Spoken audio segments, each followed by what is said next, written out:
like it's been like a whole week or something, right? I think it's been a whole week, yeah. I think it's been one whole week. A whole entire week. Wow, I got a rag this time because I'm sweaty. Hey, you're sweaty, and I am Giorgio, our co-host for Swircast. Welcome, and we're good to see you here again in our garage on this beautiful Saturday. Dude, the breeze is beautiful. The breeze today. is not bad. The breeze is not bad. God's been good, and God is you good. have been too. God is good. The breeze is good. And hey, you know what? The topics ain't too bad either. They're pretty fire. So we realized as we were going through our topic list for this week. Well, before, come on, slow down. Okay, before then, I think let's crack this cold one open. I knew I was missing something. Here, give me a second.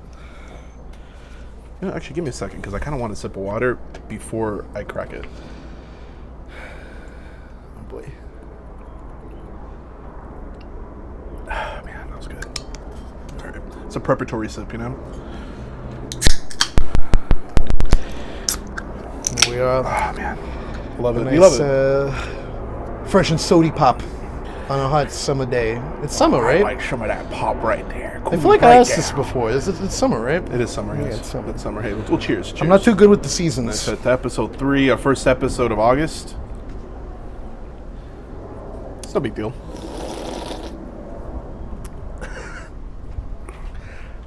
Some people are going to hate you for that. It probably peaked really bad. It probably did. Maybe it didn't. Maybe it didn't. Who Maybe- knows? Hey, you maybe tell it was- us. Leave a comment down below, like, subscribe. Maybe it was just right.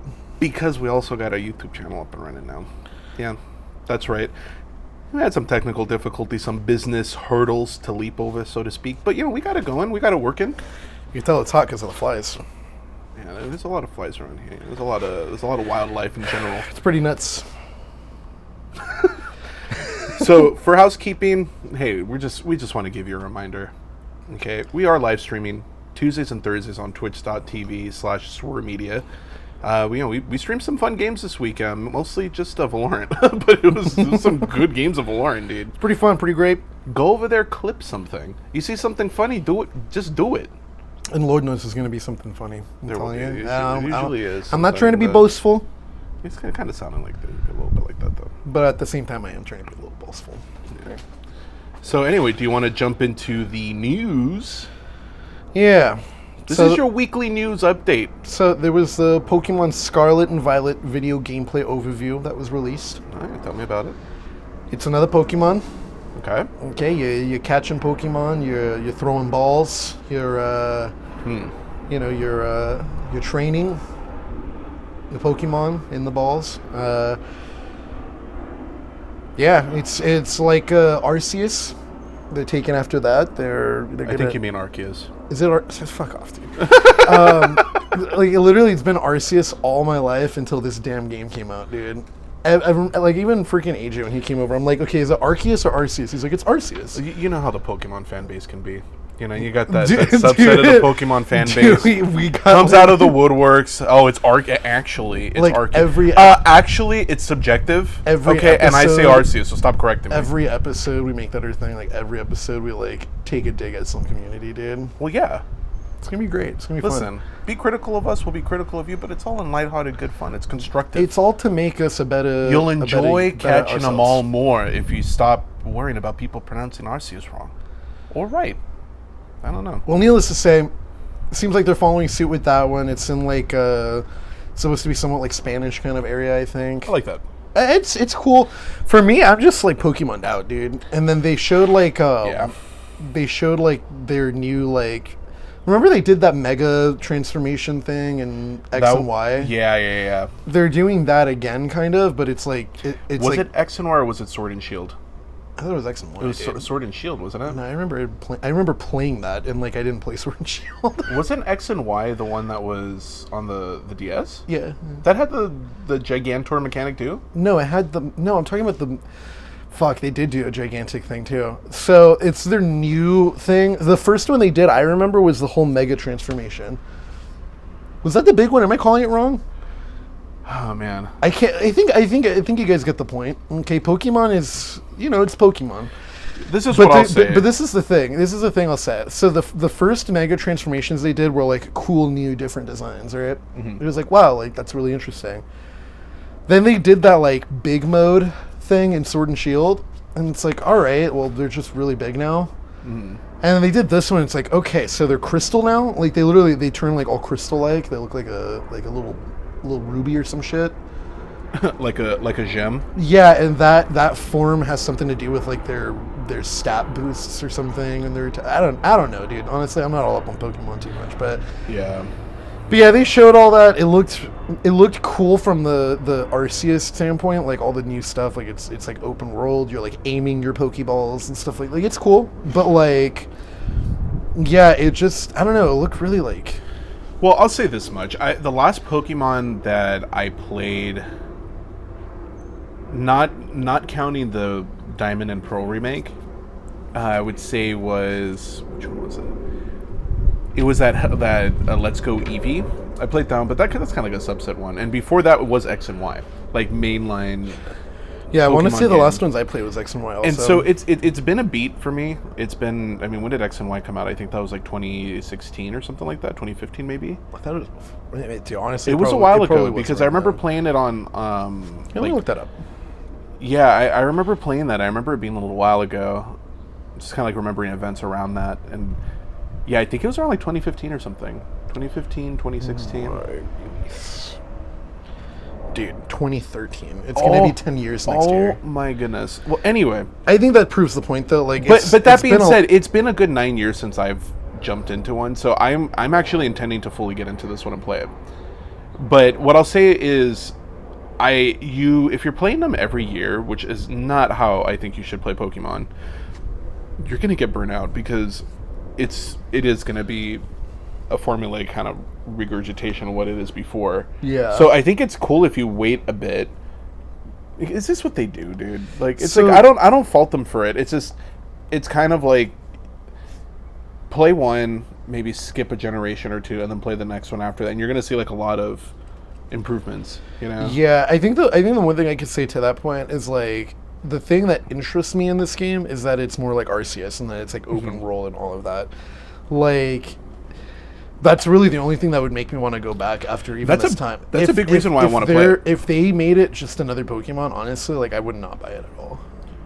Because I realized that with the Pearl and Diamond remakes, like those are really cool. They're really awesome. Yeah. And all that. But like, and those like, if there is a Pokemon that was going to get me back into Pokemon, honestly, is that, as weird as it sounds, like I know it's a remake and stuff, but like Pearl and Diamond were like, those were like childhood Pokemons, right?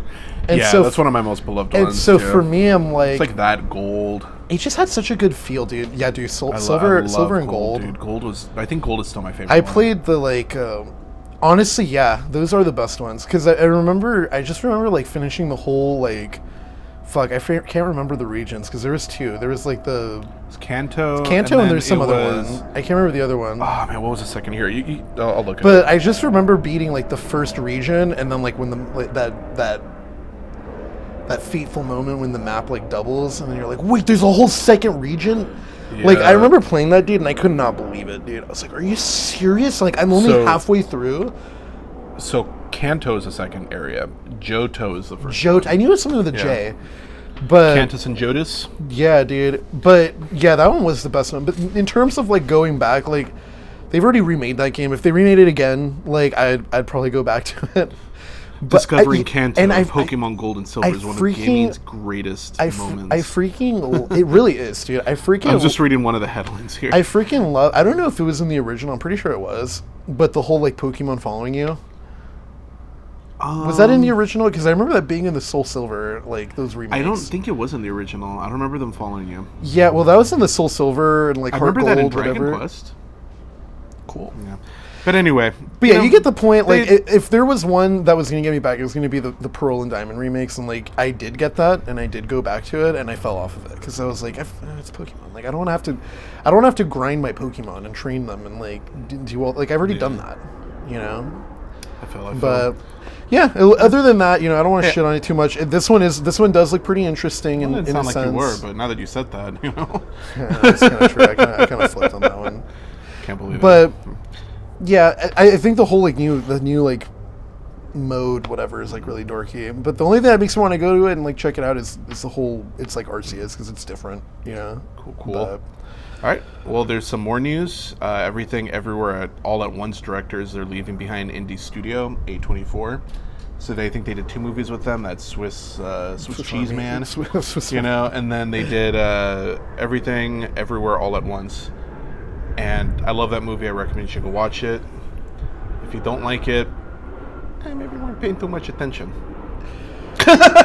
Maybe you got problems with yourself. I mean, you know how those fans are, the ones that aren't fans, you know? If you can't transcend, you won't understand that movie, you know? It's kind of like a higher consciousness It's kind of like Rick and Morty, you know? You gotta, you woke? I don't know if you you're gotta be woke pretty intelligent to what? No, I'm just kidding, dude. Where did that whole thing come from, dude? The whole Rick and Morty thing? Because you know how the fans are, you know, from Rick and Morty.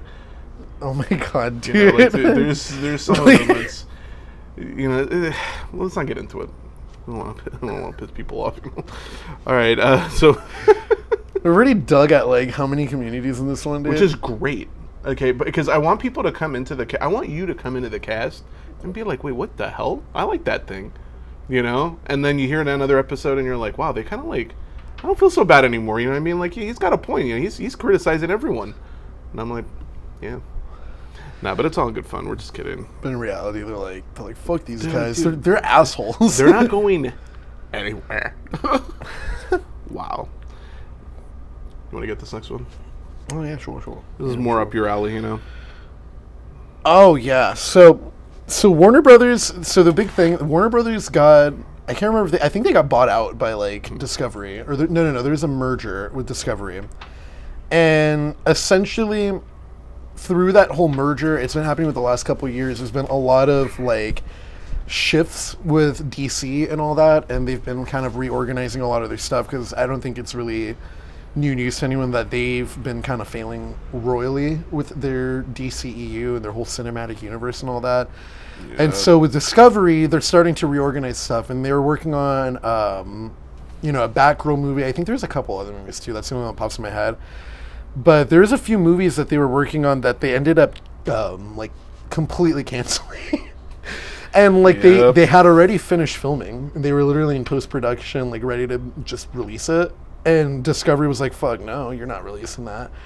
And they just like threw it away. And they're like, we're not using that. And it's like, well, why? And they're like, because you guys suck, okay? Like, because Warner Brothers, I think they just got so money hungry, and they're like, just do what Marvel did. That made money, and then it just failed because Marvel thought about it when they did that, you know. And so with Discovery coming in and all that, they've been clearing house and been kind of like scrapping a lot of stuff. The whole Snyderverse and all that, they're very clearly and verbally like steering clear away from. They're not trying to do anything with the Snyderverse. They're like, that was in the past, we can't use anything from that. And so they're trying to do all this new stuff, but the big thing is that they just announced that they actually have finally organized their plans, and they have a whole 10-year plan where they're going to start actually building the DC like cinematic universe properly. And they're going to build it up to like a Justice League, kind of like how it built up to Avengers, and they're going to do it properly this time. Because, again, you know, as we all know, it's not been going well. And I think a big part of that, too, is because it's like, you know, DC has a lot of really, really cool characters and a lot of really cool IPs and stuff. They've got, you know, I think in terms of comics, you know, for standalone stories in particular, DC has some of the most compelling, like, interesting stories, you know, in comparison to, like, Marvel and stuff like that. Obviously, that's like the only comparison. Yeah, really. Pretty the most. That's like the directly comparable. That's like because there's also other comic like you know, like publishers and stuff like that. But like DC and Marvel are the biggest, and so between them, like I think DC in terms of standalone stories has a lot better stories.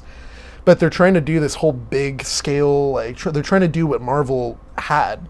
Like, Marvel's always been a lot more better with their big story arcs, like doing the Secret Wars, and then doing, like, the Infinity Gauntlet-like thing, and then doing, like what do you call it, the House of M story arc, and, like, all these different things, right? Like, they've been pretty good with that, and, you know, they have some standalone stories, but I personally wouldn't, like, categorize them as being known for, like, their standalones. Whereas DC, it's like, dude, like you got Dark Knight Returns, you've got like the Death of Superman, like there's a bunch of like different like standalone kind of Actually, I don't think Death of Superman standalone. But the point being is they have a lot of standalone comics. I would agree that translates in the movies too. It does, and like when you look at like DC's movie set. Granted, they have like another problem that they even themselves have been working on, which is good to hear. It's reassuring as a fan to know that like they're working on that. But because of Discovery. Well, I mean, hey, whatever it's because of, as long as you're doing it, But like, there's this thing where I'm like, okay, you look at something like the Joker, and like that's like, granted, I know it's not from the comics, at least from my own knowledge, or if they take parts from it, but what that breakdown looks like. But what I can say is that standalone is like hands down better than any of the best Marvel movies. But like when I watch Marvel movies, I watch them because I'm like, all right, there is like that level of, all right, visual, like I'm going to like a theme park kind of feel. And yeah, there's like a somewhat, entertaining story that's like driving that. But really what it is like seeing these grand like arcs coming together. Like seeing these big picture things, like where that's going. Like, man, I wonder where, like if you take like Loki, for example, you take that and then you put that against like what implications that has like in the movies. That's the kind of thing I'm interested in from Marvel. Yeah. Which makes it that there's certain things that I just end up not enjoying that much from them compared to others. Whereas DC, like, I find myself so often going like, but that's such a cool story though. They messed it up. Like, as opposed to like, oh man, I wonder where this is setting up. You know what I'm saying? Like, yeah, because I feel like with Marvel, it was a lot easier for them. Granted, this wasn't like intentionally, like they had a plan, but it wasn't intentionally their plan from movie to movie until they started kind of, like the way I heard someone put it was they're like, it was very clear they knew that they wanted to get to Thanos and like the Infinity Gauntlet and all of that stuff at some point early on. But like how they got there was pretty clear that they kind of figured that out and like put it together. Right. You know what I mean? And it is clear, but like that works for them. They're able to kind of do that and like do like end credit scenes and this and that and all that stuff. Whereas DC, I feel like they got to really just like focus on each movie at a time and then see how they can build into like a Justice League and see what little ties they leave, loose, so they can like build that into something. Cause like, the way they're going about it now, dude, it's like, or like originally, because like officially they're kind of done with that. It kind of happened for a little while, honestly. But like, yeah, like the way they've been going about it, like trying to like reference all these different characters and stuff, and like Suicide Squad, like there's like a scene where like Flash is there, and he's like taking out like Captain Boomerang and stuff, and it's like it was cool to see. I remember seeing that in theaters. I was like, whoa, that's Flash, because I was like that's like the first time we see Flash. Like I believe as it was coming out chronologically, like that was the first time anybody saw Flash, and so it was like, whoa, like Flash is in Suicide Squad, but it's like a quick scene, and then like the movie sucks ass.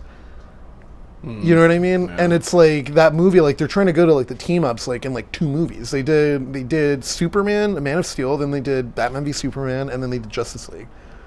And I think Suicide Squad was like in between those two. Pretty quick jump, yeah. It's like you guys went so quick, and like, yeah, I think a big part of it too is advertisement with a lot of these things, because like Suicide Squad, when you watch like the first trailer, it has a completely different vibe.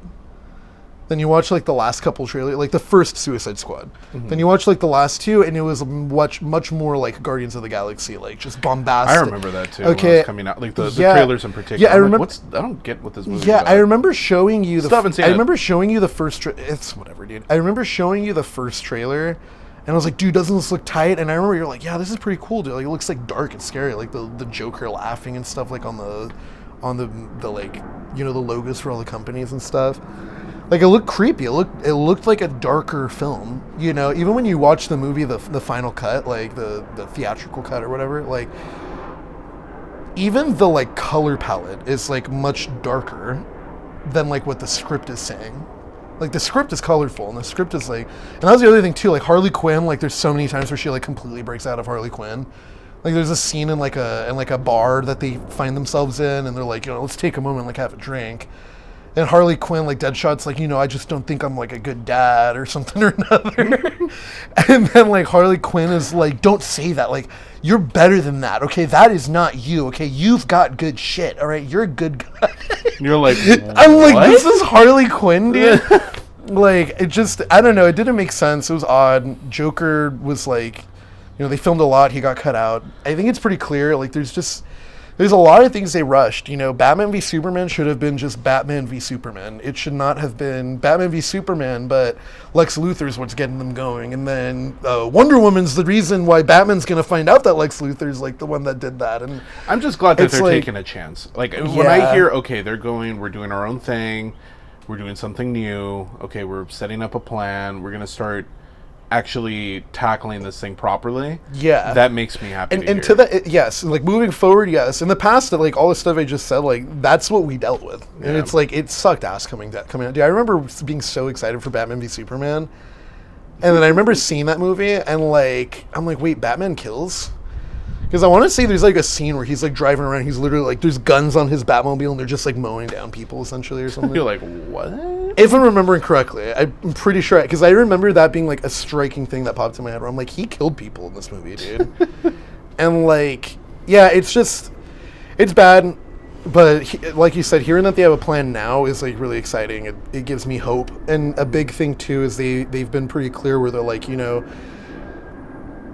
seeing the success of Joker and stuff like that, they're like, we're going to try to do more things like that. They're like, we want to populate our new DCEU with more projects like that. Hold on, that airplane's kind of loud. Oh, wow. Boy, yeah. It sounds like we got it's like we're crossing streams over here. Airstreams. But needless to say, I'm excited to see where it's going. It's clear even Marvel is starting to turn more towards like, R-rated films and stuff, which I think is really cool. Because there's just a lot of stories you can't do unless it's R-rated. There's certain characters you just can't portray unless it's R-rated. So it's exciting hearing that, I can't believe they did that with Harley Quinn, man. Yeah. She's like, she's being all motivational speaker. I think the last point to make before we cut this off on our little break here. Well, because I wanted to say a little something real quick. It's like, I can't believe they did that, Yeah. But like, I think Harley Quinn was at her best when she was getting that egg sandwich. Dude, that movie too, I'm like, you guys made this R for literally no reason. She goes into breaks into police place or police, office. You mean a police station? There you go, that's the word. Yeah, that's the one. Yeah, she goes into a police station, right? Police. And like, she's like shooting beanbags at everyone. I'm like, why aren't you... Honestly, I think the reason why they rated it R is because that scene with the egg sandwich was like downright pornographic, dude. It was so good. Well, last point before we get our break. Speaking of Joker, speaking of Harley Quinn, Joker? Of all this, I never knew her. Joker 2 got confirmed. It's coming out next year, I believe in like November. It's very exciting. Yeah, it's gonna be a wild one. It's called Folie à deux. Oh, so it's French? Nah, that's like apparently I looked it up. It's like a term for like two people that are going through the same like mental like breakdown or mental like, it's like almost like being in Stockholm, like having Stockholm syndrome. Because I did hear it's supposed to be set like in Arkham or something, right? I don't know where it's supposed to be set, but Lady Gaga's supposed to be in there. They confirmed she's Harley Quinn. Rumored. We don't know for sure. We don't know for sure, but that's more than likely who she's going to be. Because I saw the confirmed thing, and I was like, she's confirmed as Harley Quinn. I'm like, yeah. Oh. It was interesting. I remember hearing this thing like that Willem Dafoe wanted to do Joker 2, and he wanted to do like the same kind of deal where it's like two people and all that. But he was going to be like, well, Arthur Fleck, the real Joker's in jail. Like, he was going to be like that crazy dude that got inspired and like became Joker on the streets. And that's like, they're going to do like a whole thing with that. Like, that was his pitch, though. He's like, I'd love to do it and stuff. And like, he even did like test footage as Joker, I want to say, at one point. But, guy, dude. Crazy. Yeah, it's crazy. All right, well, hey, anyway, you know what? It's time for a break. Enjoy this. Enjoy this this beautiful tune. This beautiful track.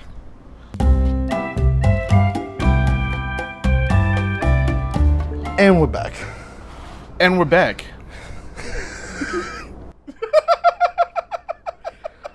Oh, thank God for this rag here. Kirkland, I believe. Buy at Costco. I don't think it's Kirkland, but... They make a good rag. You... Alright, dude. Alrighty. Oh, Joker. Joker, you want a Joker? Good little Joker. You want a second Joker? Get this next one, buddy. Yeah, I think so. Here, let me just, so basically what we got here is a MultiVersus statistical kind of information here. So out of the MultiVersus players, the top 10, half of them are using Bugs Bunny. Wow. How does that make you feel, like, off the cuff? Like, what are the kind of emotions that evokes in you? I have to think about that one a little bit. It's probably not that. Because it makes me feel quite a bit. I mean, it made me feel something, I'll tell you what. It makes me feel something pretty complex. So it's something you have to break down.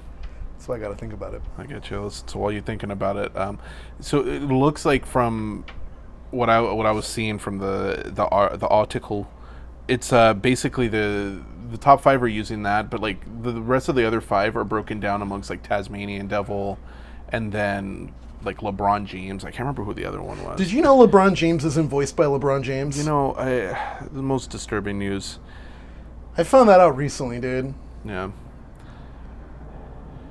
Also, Superman's voiced by Brian McKenzie from Father of the Bride. Oh my gosh.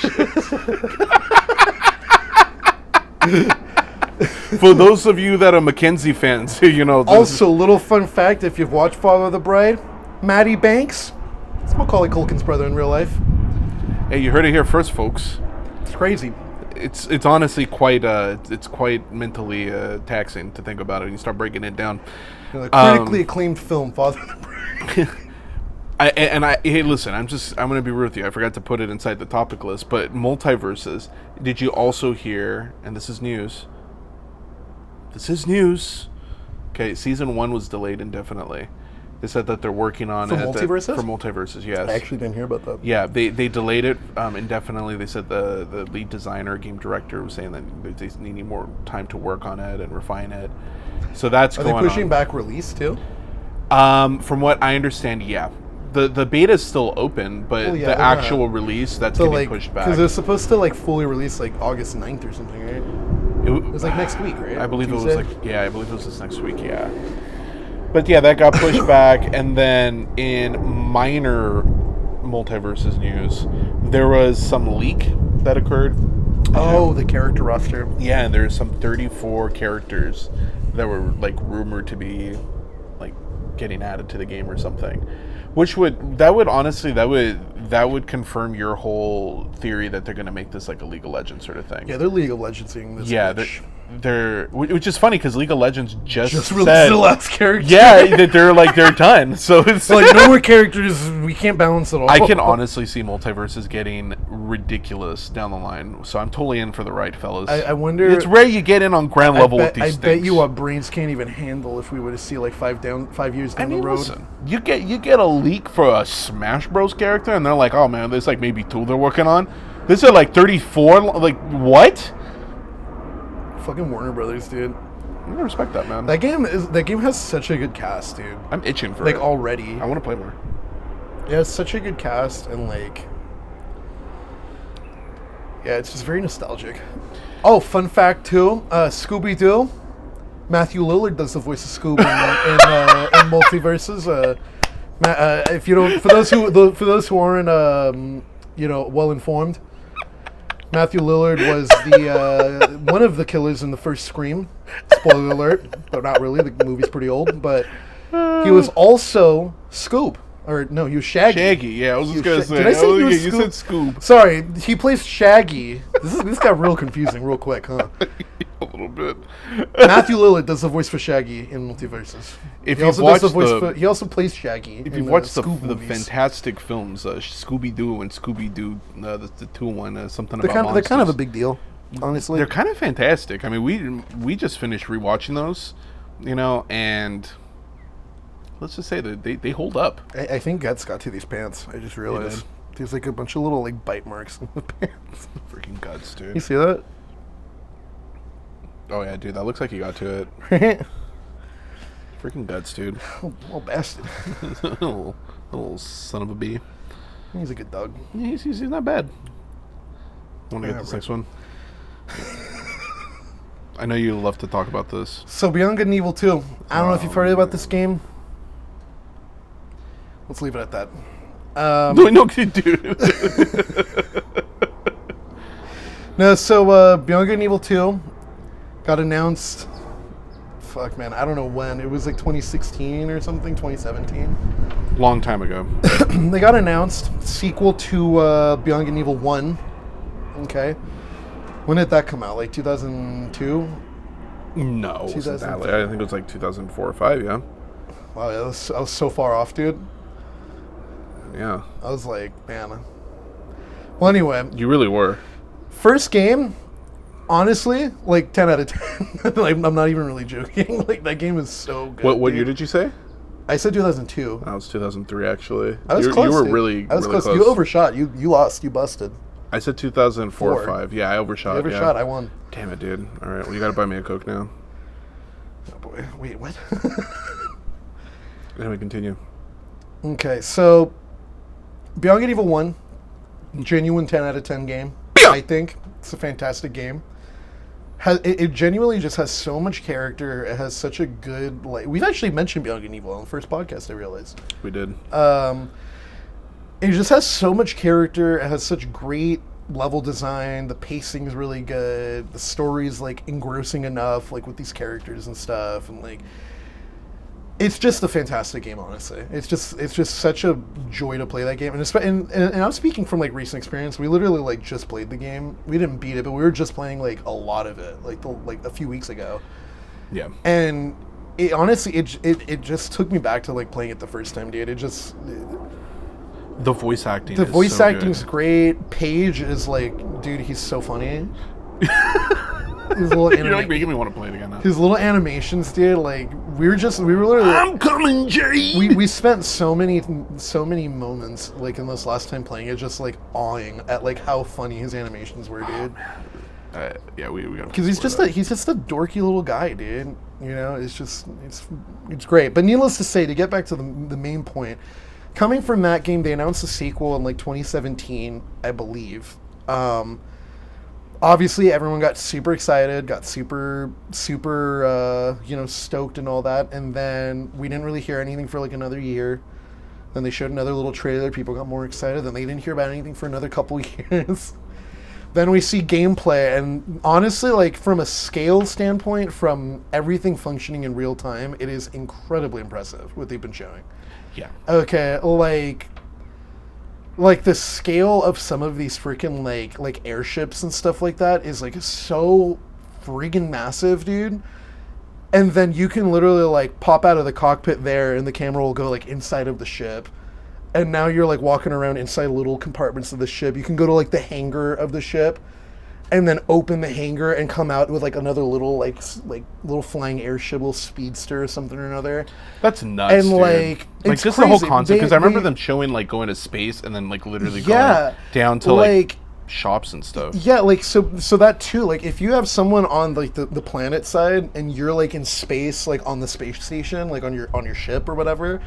You can literally get like telescopes that'll look down to the Earth, and like you can like look down and see your teammate like running around like from space. You can like look down and see them on like the land, like walking around and stuff, like in real time. And that's the thing that trips me out. It's incredibly impressive what they've been showing. But the thing is, okay, so let's not forget this is a Ubisoft game. Okay, and so yeah, that's the unfortunate part. There's a certain, you know, I'm still excited for the game. I'm still curious to see what. Of course. You know, I think it's stupid to not after seeing what they've already shown. But like, one thing I will say is having seen it, I know this was like I forget the director's name. I know this was like his plan. It's like something Ansel. I think Mikhail Ansel or something. Yeah, like that. I know this has been his plan and stuff. Let me look it up. I want to get that right. But like. I don't know. There's some. That was it, Mikhail Ansel. There's some curious things about it, and I think one of them being that like the scale of the game is like so big that I'm like, okay, I can't fathom that it's going to be that populated. So there's that thing where it's like, okay, so like how much of it's actually like yeah, I can walk around this whole planet, but like what is there to do? There's that question I have. And the other thing that it's not a question, but I just don't like is the fact that it's like a full-on multiplayer game, and I don't think it's like an online multiplayer game, but it is multiplayer. Like you can do co-op, you can do all this stuff. Co-op. Yeah, which I get. I like co-op. I get it. We need more. You know, But I don't know. I feel like with certain games like this, I'm like, I wanted a Beyond Good and Evil 2 to like give me Beyond Good and Evil 2. I didn't want to get Beyond Good and Evil 2 and be like, okay, I have to like make my character, and then like I can hire different people to join my like pirate like gang, because that's the whole thing. You're playing as like space pirates, and you're getting your whole crew together and stuff, which is cool. But I'm like, I wanted to just play as a character and like go through their story and get everyone and all that. But it's like way more open ended. So, which could work out, but in past experience with a lot of other games that try to do that stuff, like it ends up coming out kind of unpopulated and boring. Right. So there's a couple thoughts that go through my head, because I did read the news earlier this week when it came out that they're still in pre-production, and then that they've got this lead writer finally hired. They barely hired the lead writer. Because it's important to note, so Sir Ansel, okay, the guy that came up with this whole idea, he's think kind of like a Peter Molyneux in a sense, different tone, different style, but like the ambition is there, where he has his vision. Because his eyes and head are in the stars kind of deal. Yes, and I think it's so important that we have directors and developers that think this way. I think what happened is that he saw that, but he recognized how much technical effort it was going to take to truly build this. And I think he got them set up to be able to handle that plan themselves. Because he left already, too, yes. Right? Now, he left, I want to say, several years ago. Now, here's the other thought that goes through my head now, like hearing it like as we're talking about it right now. Because you mentioned Ubisoft, you're like, this is a Ubisoft game, and you're correct. It is a Ubisoft game, and Ubisoft is focused on open world games more often than not, at least as of late. You can think like Assassin's Creed and stuff, and that hasn't really evolved too much. It's just gotten more refined, but it's broken in some pretty fundamental areas where they tend to. I mean, because it's big. It's an open world game where they have like these bugs and stuff. But I digress on that point so much. Dude, their bugs are pretty glaring. I think what's more than likely happening is that they've been using Beyond Good and Evil 2 and Sir Ansel's vision for this like open world monstrosity, you know? I mean that in a good way. That they're like, let's spend the effort and the time getting that tech made, because then we can use that for other games too. But with this game, let's spend the time. Let's keep working this. Let's keep figuring out how to get this feasible and actually working and scalable, so we can create experiences with it. And I bet you they just barely hit a point where like the tech itself is starting to work like fairly well. They're like, let's get the where they're like, all right, now let's get a writer in here and let's see, because this is all concept stuff. Like it's all really cool, but it's like concept stuff usually is. Yeah. Where you're like, dude, that is so cool. Like I remember those trailers, dude. They're still impressive. You know, it's still, you watch the gameplay, like the tech demos and all, it's still incredibly impressive, but you put it out of your mind, kind of like you would, like, I don't know, like cloud gaming back in the day. And like now cloud gaming's actually working. It works, you know, like and pretty it works damn well, very dude. well. It's not perfect, but it's working. Just played through all of Fable 2 on cloud gaming. Excuse me. Had no problems. But along the same lines, I bet you that's what they're doing. They're like, all right, it's still in pre-production, because they're like, all right, now let's actually start building out Beyond Good and Evil in this, you know, in this world. We've got the tech ready. Now we can start going, let's write these kind of stories. Let's have these kinds of experiences. Because I bet you the reason why they even went with Beyond Good and Evil to begin with is the same reason why you and I can't stop talking about it even all these years later. Dude, it's such a magical game. Yeah, dude, that game, it's like a slice of life within this world during this event, and a lot of games don't feel like that. It's because this world is very realized already, and you're just seeing snapshots of it, but you could tell there's a lot of other thought behind, like the Hylians and like this like invading like alien and Jade and all the where did Paige come from? Why is he so like? Why is he even? Why is he so handy? Why is he taking care of Jade? Like, why do they have all these kids that they're like? And that was there's one of a the lot things, of great questions. That was and, one like, of the world things there. that excited me a lot, is because Beyond Good and Evil 2 is a prequel. Yes. And so I don't know if people remember this, but that one of the trailers, they literally show like Jade like show up, and she looks like evil. I do remember and that. it's like, what the fuck? So I was doing more research and stuff, and I want to say, I'm probably fucking up some of this, but like I want to say part of the whole lore is that like Jade was part of like a space pirate thing, but she was and she was like evil, but there was like almost like a level of like, I don't know if it was like genetic something or another, or if it was like mind, because there's a lot of genetic like mutated kind of like stuff in that world. Correct. I don't know if it was that or if it was like, you know, like a mind control kind of deal or something or other, but like that's why she was evil, and she like ran one of the craziest like space pirate gangs. That is so cool, dude. And so needless to say, I think this whole game's going to be basically like the story of how Paige got her free of that and then like raised her and took care of her, because the whole time when she was doing all that, like she was pretty young. Like she was like 13, 14, I believe. Like she was like a kid. Like running this whole space pirate gang and like just conquering planets and like just destroying them and doing all this crazy shit. And so I'm like, I love it, dude. There's so much there. I think the best thing I could say about this game is I'm like, I have a lot of very skeptical stances on a lot of different separate parts of it. What they've shown has fucking blown me away already, to be honest. And more than anything, like, I really hope this game feels like Beyond Good and Evil. All I can say to it is, I really hope it comes out as the final package. I hope it comes out like, to add on what you're saying, because I echo. Yeah. I echo your echo.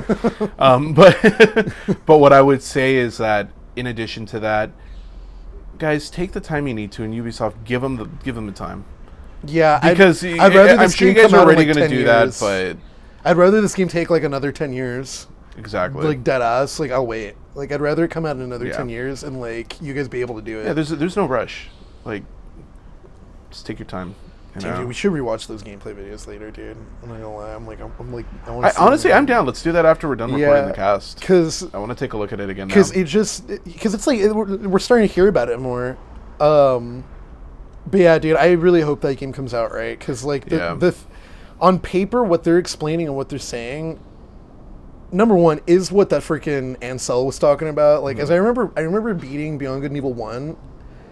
And then I remember immediately running to you, and I was like, dude, I just beat it. Like, the game was so cool. And this now, I'm like, do you know if they're even going to make a sequel? Like, I want more of this. Because I remember being a kid and I'm like, I just want more. Okay, like, no, shut up. More. I want more. Okay, like, I was like, just... no one's talking to you. You're like, shut up. yeah, literally. I was like, I want more, dude. I was, like, so hyped. Up. Oh, shit. God, please. But I just remember wanting more, dude. And like I remember talking with you about that. I'm like, are they making a sequel? You're like, yeah, they're working on it. Because it's always been that. Ever since the first one, it's always been like, yeah, they're working on it, you know? For me, it's just as sure as like the sun will rise in the morning, they're working on it. Yeah, dude. You know? And like I just remember asking about that. You're like, yeah, they're working on it, you know. You're like, I don't think it's ever really gonna come out soon, dude. And I'm like, well, what do you mean? You're like, well, the dude, even the director, I remember you telling me this literally, dude, like, freaking when I played it, dude. And you're like, it was like 2008 or something, like 9. Like, I remember, that was when I played it. But, like, I remember playing it then and going, and I remember even then you were like, yeah, dude, like, he wants you to be able to go to, like, different planets. He wants, like, the whole solar system to be there. He wants you to be able to, like, he's like, I remember you asking me, like, you remember how you could, like, put your camera in the sky and see the constellations? And I'm like, yeah. He's like, he wants you to be able to see those, plot, like, a waypoint to one of the stars in there, and, like, go to that star. And, like, he wants you to be able to do all this stuff. And I remember just hearing all this, like, in my child brain. It's so cool. I was like, what? Like, I can't believe this. And so for me, like, obviously my expectations got more tapered and they changed as time went on. Because I started seeing, like, games that were, like, trying to do that. Like, obviously we know their studio got, like, flooded in all of this. And that's why the game kind of came out the way it did. But, like, honestly, like, seeing even, like, a No Man's Sky. Yeah. I was like, okay, so, like, there's a catch to when they do this. And the catch is that you're never really going to get someone to create a solar system where they're genuinely going, like, square footage by square footage on the freaking map and, like, laying out the terrain. Yeah. You're going to get some level of an algorithm generating it. You have to. You have to. There's no way you're going to freaking make a solar system worth of, like, shit without, like, creating some sort of texture mapping, some sort of, like, you know, just level, like, mapping, like, terrain mapping and stuff like that, and then just letting it go wild. and then you just run that a few times and you pick the best ones and you're like, those are the ones, you know what I mean? Like, Yeah. you got to do it that way. And I remember seeing like No Man's Sky, and like, again, we know they got flooded. I think that was a large reason why the game released what it did, even. But like, I don't know, there's just a lot of things that came out where I'm like, all right, like, there's always a catch. Okay, like even like a Shadow of War. Like I remember hearing about like the Lord of the Rings game. Like I remember hearing about that one, and it was like, oh, there's gonna be like different kingdoms, and you're gonna be able to go there and stuff. And don't get me wrong, like I'm not trying to shit on that game at all. It was that you are able to go to different kingdoms and stuff. And this is also partially my fault too, like my perception. But I remember hearing that, and I was like, wow, like. So, like, because I remember the first game, there's the 2 maps and stuff. I'm like, so there's going to be a level of that. And, like, but, like, I wonder if you could, like, fly to different areas and stuff like that. And it was more just my brain going wild. Then the game comes out, and it's just, like, it's like a menu. And you choose which kingdom you go to, and then you spawn in there, loading screen, and you spawn in and stuff. And it's like, all right, cool. You know, like, kind of figured, you know. And it didn't ruin the experience. So it's just, like, it's fine. But it's, like, there's just a lot of games, like, over the years that have, like, you know, promised these really big things, and then there's that catch. And so for me, hearing it with this one and then seeing what they're doing, I'm like, this is crazy. Take your time, because I'm like, I don't want you guys to have to cut. I don't want you guys to even have to cut corners because of like a console. That's what that's what I'm starting to think. Like just from a business sense, like Ubisoft knows what they have, and they know what they need in order to continue growing and to continue having that market share, you know. And they know if I'm seeing it, I think they see it. They know the value of that technology, you know. Yeah, they know how much, so they can more than likely. I mean, I'm not a financier or anything like that. But I can think just on more logical, practical terms. Like I'm assuming they're probably gonna operate on some level of a loss for Beyond Good and Evil 2. With the hopes of that upswing that throughout the front. Yeah, because that tech deal, like maybe they have it at a certain point, they start implementing that in other things already, and then Beyond Good and Evil comes out first. You know, or the second one at least comes out first. Yeah. Who knows? I mean, we'll see. This is all conjecture. This is just us talking here. It's just a couple dudes. A couple dudes. And hey, you know what? Dude, we're kicking it. We're here, but this is normally where we'd end our podcast. But the thing is, we've always had a vision. And the vision is that we're going to send you to yet another intermission. Go listen to this song.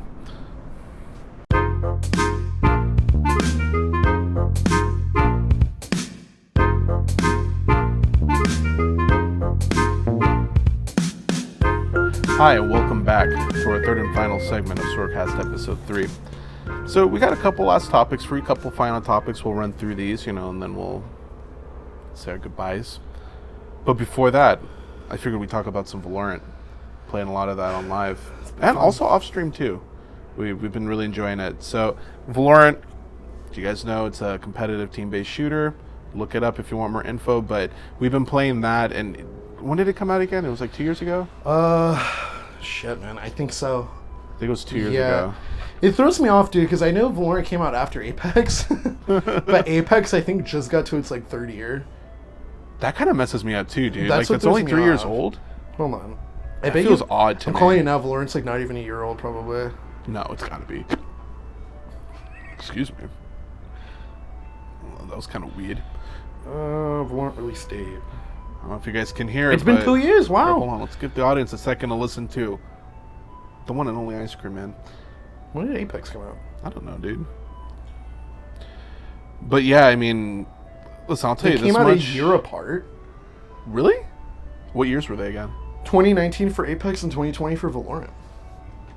That doesn't sound right, dude. Weird, dude. It doesn't sound right. I feel like they're older. I feel like Apex is older. I feel like Valorant is newer. No, I feel like they're about the same. All right. Well, that aside, we've been playing.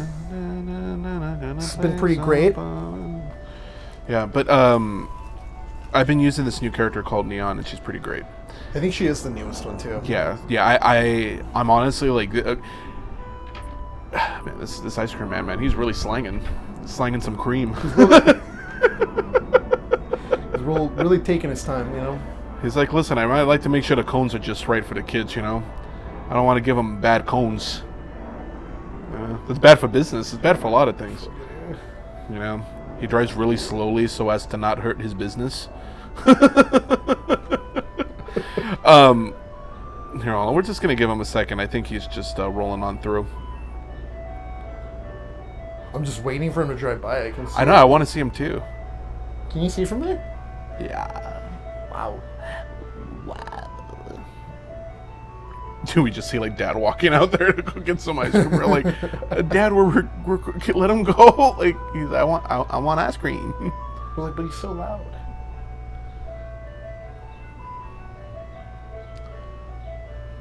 So anyway, this is a nice cast. So I'm just gonna go on and talk. So Neon, she's great, and this is what I'll tell you is that I've used Omen primarily. I also used a little bit of Raze.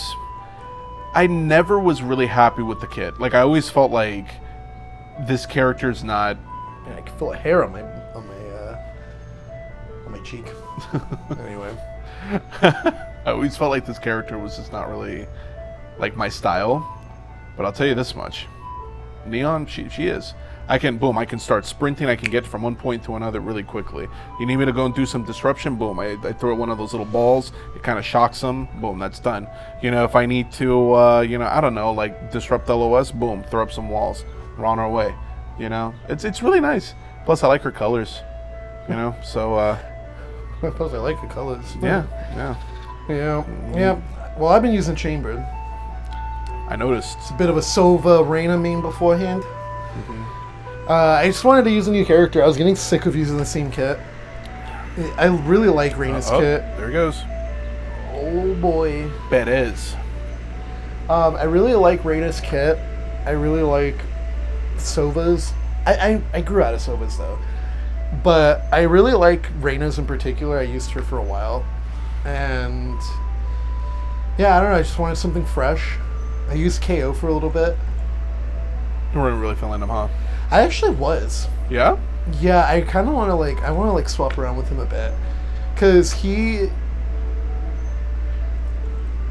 trying to remember what all of his abilities were. Because he was good for, I think he was an initiator. He had, a flashbang. He had this little grenade that, does damage on the floor. And then I actually don't know what his ult does. His ult, because it would just say, you're empowered. And I'm like, fuck yeah, I am. I am a robot. Did I mention that? Yeah, dude. His voice lines are hilarious, dude. I'm like, I get it. You're a robot, dude. Like, wow, you guys all tired? Because I'm not. I don't have muscles. All right, dude. But yeah, he was cool. I liked him. I liked his kit and stuff. I was digging on it. It's just because it's a different play style. It's nice to do something new. But Chamber, his kit is one that I keep appreciating more as I go, because I realized how his teleports actually work. I'm like, how does this work? Then I realized it's literally if you're in the zone of one teleport and you teleport, you go to the other one, and you're literally it's as simple as that. Wait, so I know you can throw down two. So you throw down one, and you throw down two. So aim 1 and 2. Yeah. And then if you're in the field of 1, you warp to 2. Yeah. And if you're in the field of 2, you warp to 1. Yeah. But if you're outside of those fields, you can't teleport to any of them. Interesting. Because I didn't know how that worked either. Because I unlocked him. I didn't notice I wasn't really feeling his kit. I didn't notice how the circles on the floor were intersecting and stuff. And so whenever I would use it, I originally mistook that I was able to just teleport to one of them, even if I was out of the circle. So I didn't understand how it worked initially, and I didn't read really what his shit does. But yeah, I realized how it worked last night and stuff, and there's just so many options, dude. Especially if you're in defense, you can kind of put your teleports towards the towards spawn a little bit, and then you can put another one really far away. Or rather, no. You can put one towards spawn, and then you can put one further into a point. So you can be holding a point, but if they're on the other one, you can teleport to that one near spawn and cut half of the journey. That's really cool. Yeah. So I'm starting to understand it a little bit. So I was able to do that. That's how I was able to rotate over so quickly, because I would just see. For me, I'm just you just run over. I just run over because she's so fast. She's really. I'll hear her. I'll hear the. And I love it too because it's cool because you do the little you like start running, and then you'll switch your weapon or whatever. Like, You're just you know, like stuff. you see the hand like swapping Yeah, knife and pistols. she'll do it. She'll be like, gotta go, gotta go. I'm like, hell yeah, dude. But yeah, I really like Chamber. I love how I don't have to buy an op.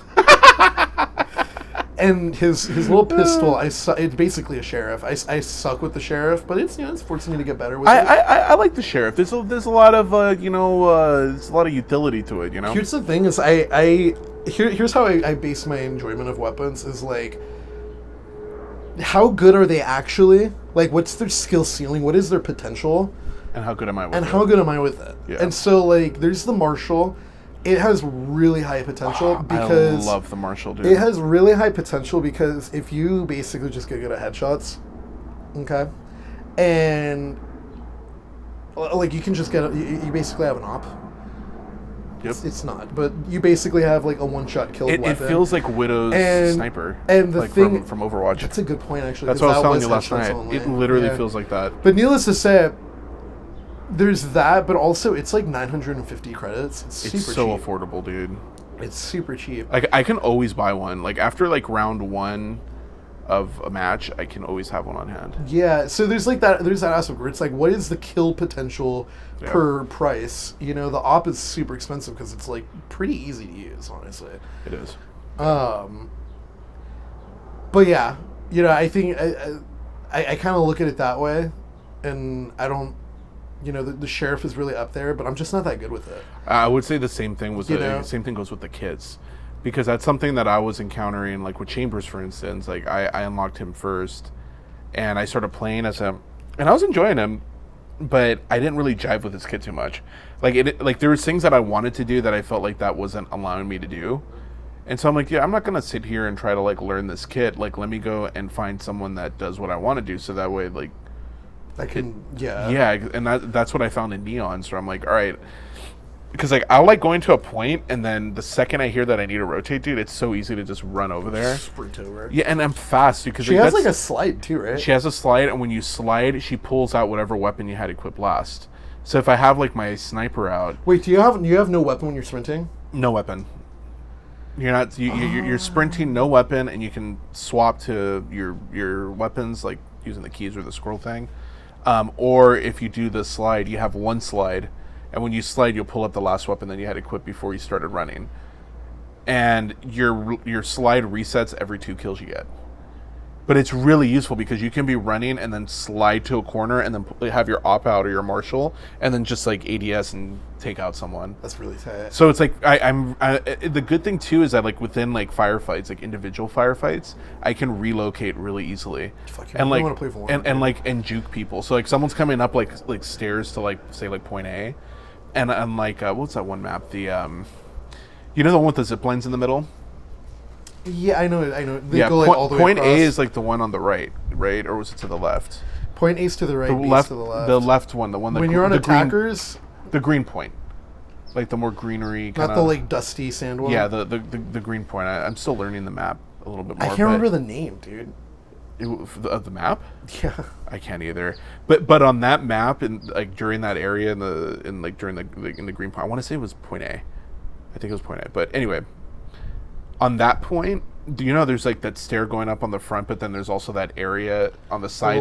The little hallway? Yeah. I can be like on the hallway and someone's like shooting me there, like on that little area down from that hallway. Like and the then zip behind it? Yeah, and then I can like run around and get behind them really quickly.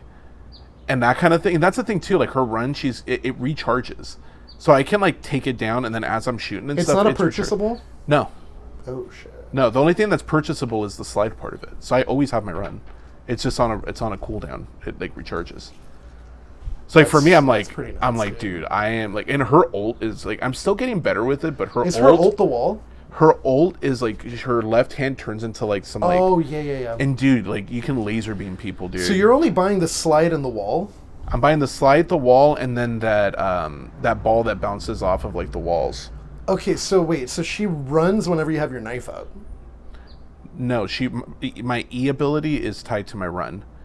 And then the slide is only during my run. Inside the run. Yeah, so if I'm running, if I hit like alt click, then I'll Dude, do I my really side. I really appreciate even that with like Riot, like how they make the mechanics like contextually work per character. Like they got that shit really good. Valorant, coming back to it, because we played for like I think like a good 6-7 months. Then we took like a year and a half break. And during that time, I think we've booted up like one time, maybe 2 times at most. Yeah, it was. But not coming much. back to it, We like booted it like once or twice, started the match, and we're like, these matches are way too long right now. And then we just let them like Dude, ban us or whatever. coming back to it, I'm like, because I always said it. Do you remember I told you I'm like, if I don't want to get into those games, but like, if I do, it's gonna be like Apex and Valorant. Yeah. Like I've been like really feeling that. Like playing Valorant, I'm like, this is like my game, dude. Like it's very like weirdly therapeutic for me. Like because especially before I used to like I have moments where like, dang it, I missed that shot, but like I find myself like nowadays like when I'm playing and I'm like, okay, cool, so my angle is not right, and I'm starting to get like highly analytical about it. And it's really fun. Where I'm like, okay, I want to get better at ranked. We should play more CS, dude. We should play more of that, and then we should play more Valorant, Yeah. and then we should move on to our last topic. Yes. Because we should start wrapping up this. It's been such a lovely time with you guys here. We're just sitting here having beautiful conversation, you know? I don't think the last point for Valorant. Just fuck that point, really.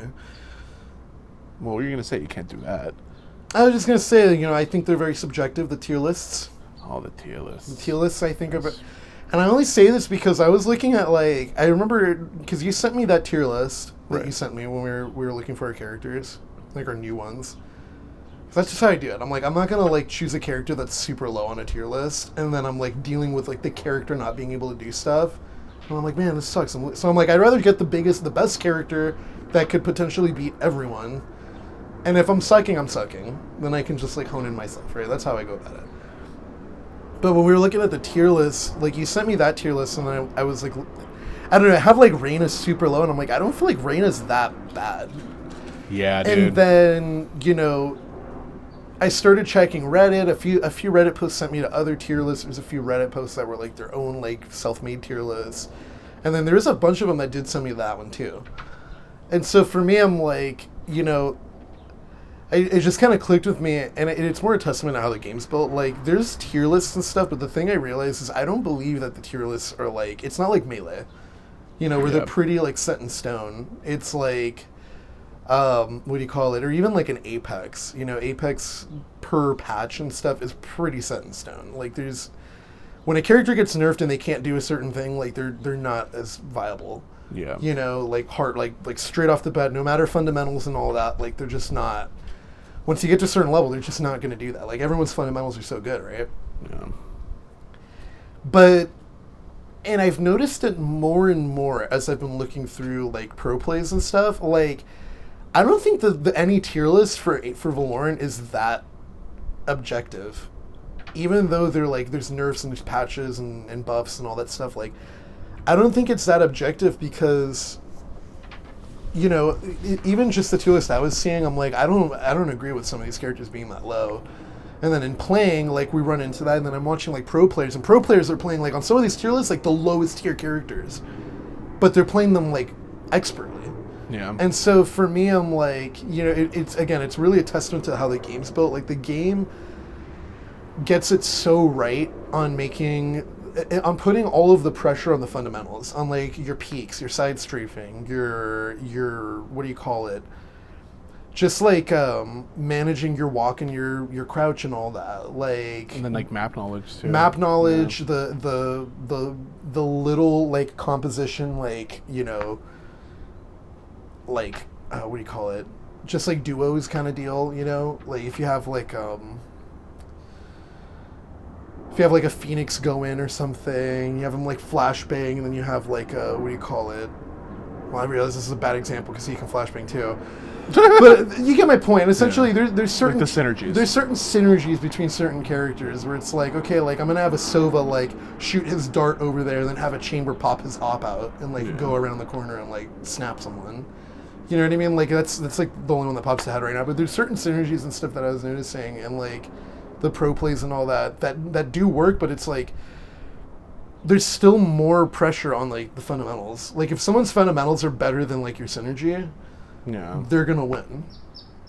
And, like, I feel like that game just gets it so right, because there's a lot of games that just kind of, like, it becomes so about the meta that it's like, okay, well... Overwatch can get like that. It's like, how much is really skill? Like, Overwatch was, like, it got so bad with that dude. You know, and I'm talking about that period of time where, like, they didn't deal with the community, and it was, like, as toxic as ever. Because, like, dude, Overwatch at its worst was, like, the fucking worst. Yeah. Like... Well, it's a good thing that Valorant's got this a lot more sussed out. You can tell they've had their experience. So. Yeah, and I think a part of it, too, is the way the game's made. Because Overwatch, like, everything is reliant on the kit. Yeah. You know, whereas Valorant, it's like, everyone can have the same weapon, but they have different kits. And so it's like, well, how good is your usage of that thing that everyone has? You know what I mean? Like, and I think that's, to put it more specifically, that's the point, is it's like, I think it just gets it really right by making sure that everyone has the same ability of, like, you know, dominating the match, so to speak. Yeah. You know, no matter what kit you use, the kit is to supplement that. But I just really appreciate that. I like it a lot because it doesn't feel cheap. Where it's like, oh, they're using that comp. Like, God, now we need to work. Like, I remember Overwatch being like that so much, dude. Where it's like, God, especially when they could use, like, multiple heroes. Remember that? Yeah. You get, like, 2 Mercies and, like, 2 Reinhardts and then, like, a Genji and a Soldier 76. And you're like, oh, fuck. It's like, dude, like, they're gonna have their Mercy on a Reinhardt, Mercy on a Reinhardt. Hey, well, speaking of Soldier. Okay, speaking of Soldier. Okay, there's this little movie that was like about a soldier. I feel like this is a segue. Yeah, you'd be right. Okay, and there's this movie about a little soldier played by a little governor we all knew called Arnold Schwarzenegger. Okay, and he fought against this alien called the Predator. Now, we all know about Predator, right? Well, there's this new film about the origin, the first one that came to the world. Is that what it is? Yes, that's what it is. And it's called Prey. I didn't know that's really what cool. It is, dude. And it's on Hulu, and... Listen, I got a couple notes here. I'm just going to read them to you guys verbatim, so that way you guys, you know, can be let in. We'll let you a little BTS, you know. But the notes we have here on Prey was really good. Is a Predator movie, and I think that really encapsulates it because honestly, like, what the hell was this? A little biker gang going. That's like a little. That wasn't a biker. That was a bicycle gang. Dude, freaking! I counted like 4 to 5 individuals just speeding by on their bikes, whooshing by, as it were. That's kind of nice. Good to know that we got people protecting the streets, you know, running them. But all kidding aside, that movie, and it's, we're not going to talk too much about it because you really should just go see it for yourselves. But we felt it was necessary to inform our audience that was one of the best, like, Predator movies I've seen. Yeah, it was really good. I would say that's my second favorite to the original. I haven't seen any Predator movie past the original, I realize. Oh my god. Actually, now that we're talking about it. Wow.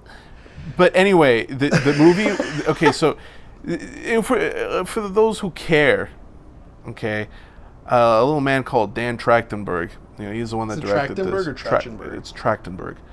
Yeah. I've been following Tractorberg.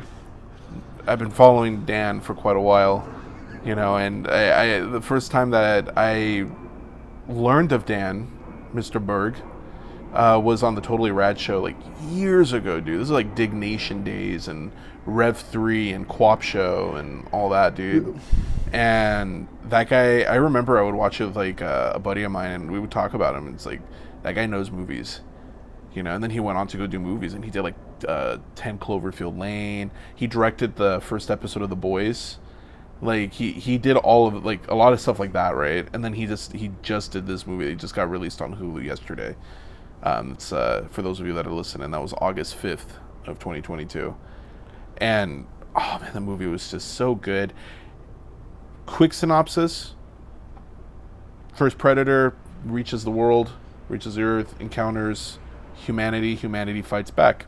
I really don't want to take more away from it than that. Yeah. Because honestly, the movie is the character development, the story development, the way that the Predator, you know, and the way that they do all the scenes with him, dude, it was so well made. Like, and that's one thing I'll say too, like, in terms of character development and like world development stuff, there's not a ton of it. Yeah. But that's because there shouldn't be a ton of it. Yeah. And it It was Predator done right. It's the stuff that mattered. Like, the character development is in so much as, like, certain characters getting themselves to a mental state to be able to pull something cool off. Yeah. And it's, like, exactly what you need for a Predator movie. Because a Predator movie is about humanity fighting against this predator that hunts. And it's so odd. So I want to say it again now. It's also about this predator looking for a worthy hunt, a worthy prey, you know? And it's like, it got... We might have to show Cork that one tonight.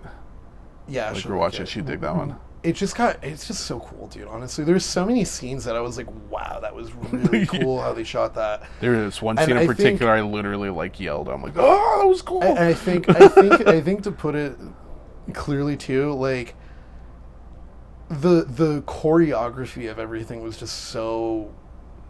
It was just really freaking thought out. It was, like, really well thought out. Like, the moments where it didn't seem it was thought out, you realize it was all very well thought out. Yeah, at the beginning, I remember, because that was one of my big things from seeing the trailer. I'm like, this looks good, and especially after hearing reviews and stuff, I'm like, I'm going to see it. Like, this looks great. But I just didn't really like that's something we're kind of joking about when we started watching, was I'm like, I'm just not, like, every time I see these actors, like, they're supposed to be, like, you know, Native American kind of, like, kind of people, right? And, like from, like, 1719, though. You know, and I'm like, the actors you got, like, I'm not buying that they're from, like, 1719. All right, like, they, like, I can literally, like, looking at them on the movie, I can see them, like, offset, like, checking their phone and, like, yo, dude, yeah, bro, like, I just sent you this one Instagram post, and, like, I can see it. Like, I can see the 21st century inside of, like, their eyes, dude.